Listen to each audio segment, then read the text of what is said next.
అమ్మ లేట్ అవుతుంది, క్యారెట్ తీసుకురావే. రే ఇదిగోరా, నేను నువ్వేం తినలేదని ఈరోజు నీకోసం గుడ్డు కూర చేశాను. తింటలేమ్మా.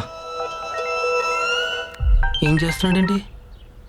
సార్, నా వైఫ్ ను ట్రాప్ చేయడానికి న్యూడ్ పిక్స్ పంపిస్తావా? ఏదో మంచివాడివని జాబ్ లో పెట్టుకుంటే ఇడియట్.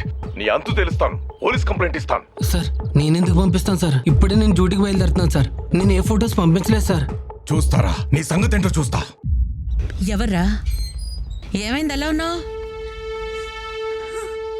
ఏయ్ ఇదేడుస్తుంది, ఆగవే. ఎందుకు ఏడుస్తున్నావే? ఏమైంది? అమ్మా అది చెల్లి ఏమైందే? అన్నయ్య, అమ్మా నా ఫొటోస్ అన్ని నోట్ ఫొటోస్ గా మార్ఫ్ చేసి సోషల్ మీడియాలో అందరికి షేర్ చేస్తానని బెదిరిస్తున్నాడు. ఎవడ్రాడు?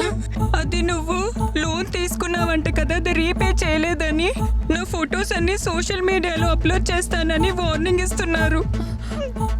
అవునరా, మీ మావయ్య కూడా ఫోన్ చేసి నువ్వు తీసుకున్న లోని వాణ్ణి కట్టమని గోల్ చేస్తున్నారంట, లేదంటే ఇంటికి వస్తామని బెదిరిస్తున్నారంట. నేను తీసుకున్నది 20,000 అమ్మా, కట్టింది 45,000. ఇంకా ఎంత కట్టాలంట? మరి ఏందిరా ఈ గొడవ? చేసిందంతా చేసే లోపల దాక్కుంటా పెట్టరా, బయటికి రా. ఎద్దావా ఎరా, మీ పక్కింట్లో దిగిన పాపానికి మమ్మల్ని ప్రశాంతంగా బతకనివరా? ఏమైందన్నయ్య?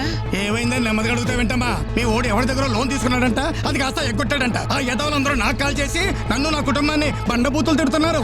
అయినా పోయిపోయి వాళ్ళందరికీ నువ్వు నా నెంబర్ ఎందుకు ఇచ్చావురా? ఒక్క నిమిషం బాబు. మా పక్కింటి నెంబర్లు, మా బంధువుల నెంబర్లు మీకెలా వచ్చినాయిరా? యాప్ ఇన్స్టాల్ చేసినప్పుడే మొత్తం నీ అన్ని డీటెయిల్స్ వచ్చేసినాయి, అర్థమైందా? నీ ఫోటోస్, నీ వీడియోలు అన్ని వచ్చినాయి. రే తీసుకున్న దానికి అసలు దానికి మొత్తం వడ్డీ కట్టేశాను కదరా. కట్టిందే లేట్ ఫీజు, పెనాల్టీ దాని వడ్డీకే సరిపోయింది పైసలు. అసలు ఎవరా నీ అమ్మ మొగుడు కడతాడా? అరే ఇదంతా మోసం రా, మీరంతా చీటర్స్ రా. అరే మీరు అసలు మనుషులేనారా?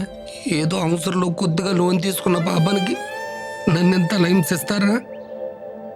ఇదంతా ముందే తెలిస్తే అసలు మీ దగ్గర నేను అప్పే తీసుకునేవాడిని కాదురా. చెలగల్లన్న రక్తం అంతా పీల్చేస్తున్నారు కదరా. అరే అరే, ఇవన్నీ అప్పులు తీసుకున్న ముందు ఆలోచించాలి. కడతావా చేస్తావా? మొత్తం అయిపోయి నేను చచ్చిపోయాను.